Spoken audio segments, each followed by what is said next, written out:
Nung bata tayo, talagang pinangarap natin magkaroon ng mga magagandang laruan. Pero dahil magkakaiba nga tayo ng naging karanasan, hindi lahat ay nabibigyan ito.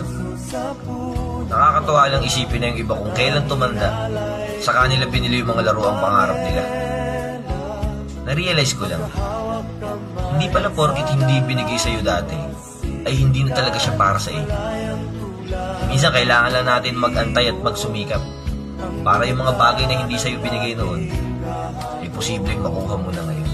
Ang mga pulot halaman ay kabiyak